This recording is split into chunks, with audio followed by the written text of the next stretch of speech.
Hey guys, welcome back to NieR Replicant. Last episode we defeated the loyal Cerberus. Now we're in the Forest of Myth to reclaim the next fragment for the Shadow Lord's castle. So it's in this episode, all warnings ahead. It's mainly gonna be all reading, like that one episode with the Forest of Myth as well.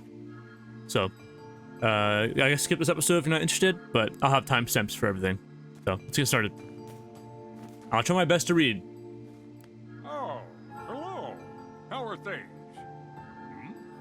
You want to know if anything unusual is happening? Well, I have been feeling a rather strange presence whenever I visit the Divine Tree. The Divine Tree? It's a legendary tree that exists in the heart of our village. That one. Did you investigate the cause of this presence?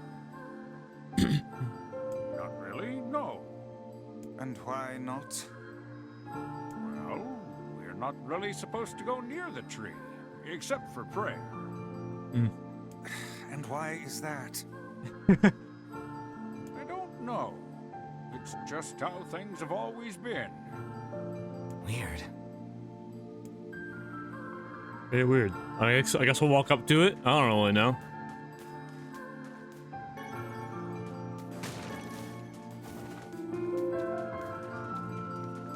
Pick up the goodies.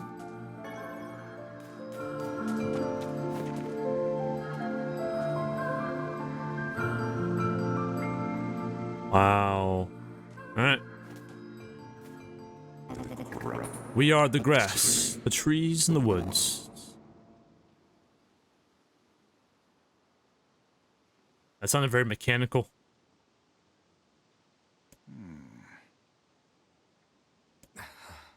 I don't think there's any translation. I think everything's English.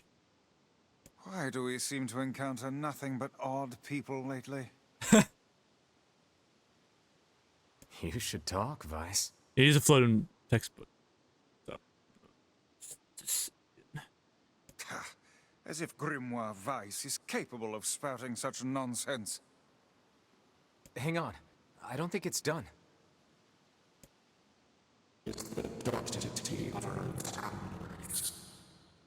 The dark entity that governs our memories. May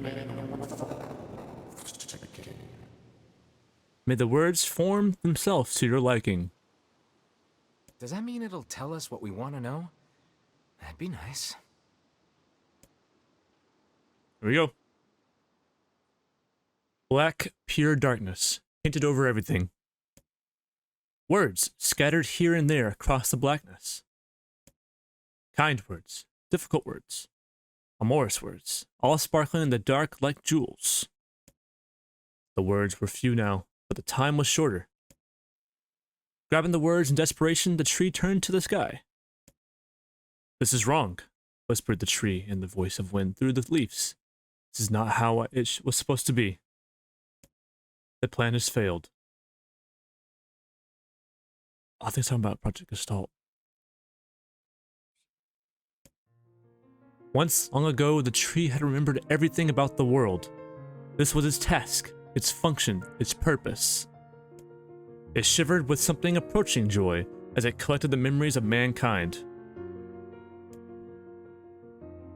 This was no accident. Emotions were as much as part of the tree as root and bark.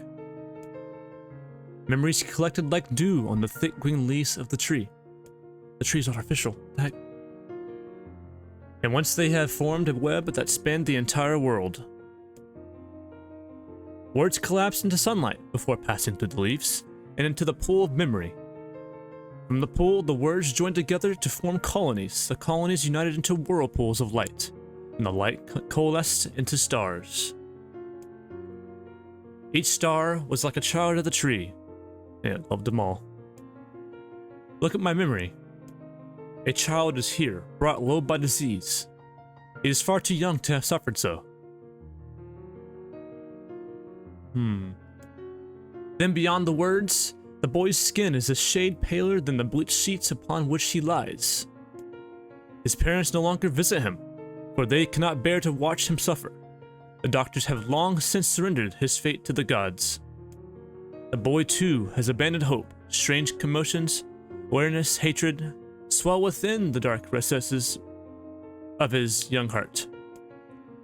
He tries to reject the black terror that germinates in his body, but no amount of effort or tears can drive the invader away.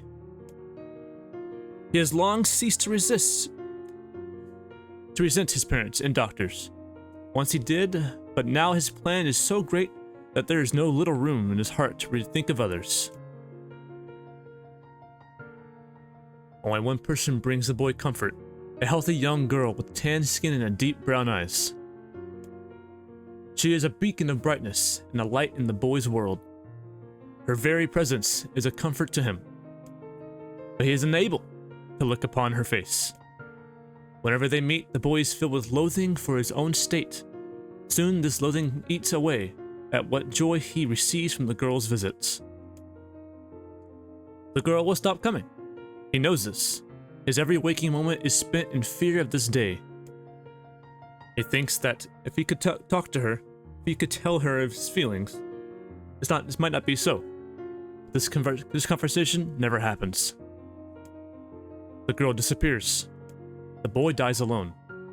The tree scopes up this memory and carefully stores it within itself. Etched upon it is a single word: envy. Look at my memory. There's a female warrior. Her greatest enemy is a beast with red eyes that she cannot fully comprehend. When she strikes it with her sword, it turns into a pillar of salt and dies. But when the white smoke clears, a new enemy rises. And another. And another. The warrior knows that her struggle is folly, but fighting the unending stream of enemies fills her with a sense of joy and purpose. Somewhere deep in the warrior's drug-addled mind lies a vague memory of a daughter. The child exists only in her head, the dying remnants of a powerful dream she does not know. Her friends and fellow warriors come and go. Some flee in terror, some are eaten. She began the fight with 33 companions, but most are gone now. The warrior's body shudders. She does not understand why at first. By the time she hears the fierce, low sound, the arena is already enclosed in darkness. Looking up, the warrior sees a beast so large that it blots out the sky. She is laughing. She has been doing so for as long as she can remember. Covered in blood and dirt, the warrior laughs.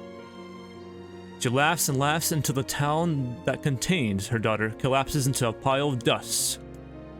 This memory has been stored for a long time. It is edged with a single word: loss. So we got envy, loss, and 33. Those are our keywords. Look at my memory. A red dragon falls from the heavens. Ah, that memory has been lost. A shame. It was my favorite of mine. After many centuries of existence, the tree saw that its carefully labeled memories were beginning to dwindle. By the way, that red dragon falls from the heavens. That's Drakengard's ending. Ending E. Little Easter egg. It's all connected. Alright. Once seemingly infinite, the memories now seemed ready to disappear forever. The tree did not feel sadness at this. Grief was an emotion beyond its comprehension. It did, however, have the distinct feeling that something was missing. The mountain of memories it had so carefully assembled had disappeared.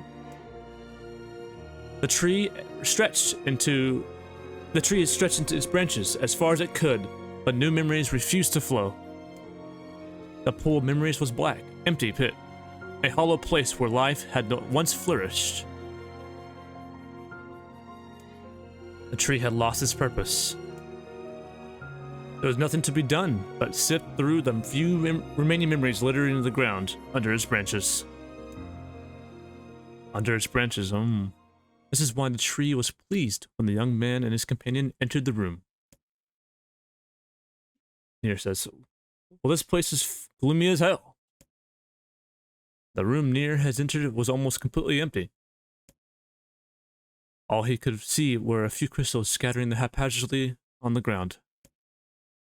Picking up one of the crystals and peering into it, NieR suddenly saw a familiar sight. It was a forest of myth, its villagers, prisons of their own dreams. I apologize, the tree thought. This is all that remains. As NieR stared at the jewel, bewildered, a voice suddenly called out from the depths of his mind. The voice implored them to listen. It was an order. Following it was mandatory. Abruptly, the pair realized that they must listen. They must listen. Vice says, "Look there." A small shadowy presence appeared from beneath the floor. It appeared to be a shade. The shade grasped several jewels in its hand. More jewels tumbled out of its mouth like shards of broken teeth. Sights and sounds tickling from each one before vanishing forever. The creature was abusing the memories, treating the precious objects like a collection of cheap playroom toys. Vice says, "This shade appears to be consuming the memories." NieR says, These things eat memories?" The tree extended a branch towards NieR. Without a second thought, NieR brought his blade down on the shade, tearing its stomach wide. Jewels burst from the shade and pour across the chamber floor. Look, the tree. Look, thought the tree. There is a conviction memory I had lost, a satisfaction, and many others as well. Yes, this is good. The tree opened its mouth and attempted to speak, but no sound emerged. A millennium of silence and solitude had caused the tree to forget certain things. But rather than not be upset, it greeted the development with good cheer. Focusing on all its power on the riddle of the speech, the tree formed a kind of makeshift vocal cord and tried again. Ahem. I implore you. It spat out a glimmering green jewel. One more time. I implore you. There we are. What was the color of the lost envy? Green. Vice, it spoke. This shade has intelligence and emotion. NieR says, who cares? NieR brushed Vice's comment aside and his sword sliced through the shade's right arm. The shade extended its remaining arm to NieR. I must touch him. I must make contact. The moment his fingers brushed against NieR, the tree felt a warm sensation begin to burn. Something hot coursed through its fingers, up its arms, and out its entire body. It was emotion, more than the entity had felt in centuries. The tree cried out in surprise and joy. Once 1,000 years alone, once 1,000 years in quiet contemplation. The tree felt like it was going to break apart. For long centuries, the tree had been alone, its heart sealed with a heavy chain, but no more. New powerful emotions began to take hold, causing its heart to lighten. This was more than a simple emotions it had been designed to feel. It was the beginning of a soul. The young man was the key. This was the promise made long ago. This was how it would have been released. The tree's stomach began to throb in pain, a new and unpleasant sensation. The time was not yet right. I implore you, how many were lost by the warrior who fought the red-eyed beast? 23. NieR says, okay, little time is over. I'm gonna kill this stupid shade once and for all. Something round and shiny fell from the open stomach and clattered onto the floor. The key, cried the book. Secure the key. The man's sword slowed. Time began to dilate around them, stretching and slowing. Time is essential. The next word must be heard. The words exploded. It became difficult to discern the meaning. The pool of memories began to crack as infinite black mess burrowed its way into the wall. This world is falling apart. NieR says, how can a world of letters? I implore. Most important thing. World is Yona.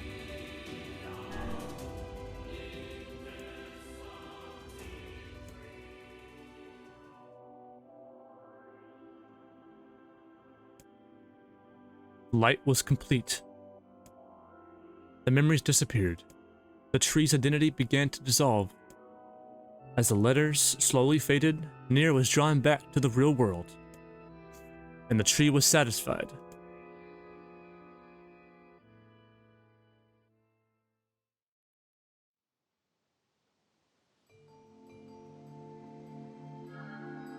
What in the... I never realized shades were capable of rational thought. I don't care if they can tap dance and play the fiddle. I just want to kill him without all this hassle. With the tree defeated, we no longer have to worry about being buried in its world of letters. Unless, of course, time itself begins to rewind.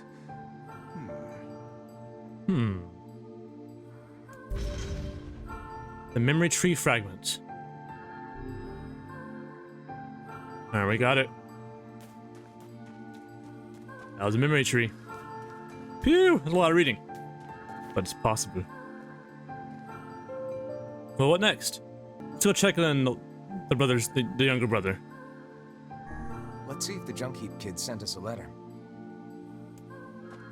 Alright. Alright. You have a letter, it would seem. Ooh. Dear NieR, this is to inform you that your upgrade on your weapon has been completed. The weapon is ready and available for pickup at your earliest convenience. I also have a more personal request to make of you, one I hope we can discuss further once you arrive to pick up the weapon. Yours, Two Brothers Weaponry. A personal request, He's done a lot for us. We should see what he wants. Off to the Junk Heap, then. Alright, let's go. Oh, ow.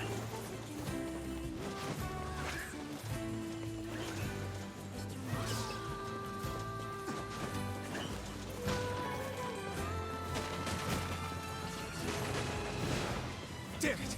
Their armor's too strong! They seem to have developed some manner of bodily protection. It seems these creatures, too, follow the prescripts of evolution. And I'll just have to overpower them. Okay.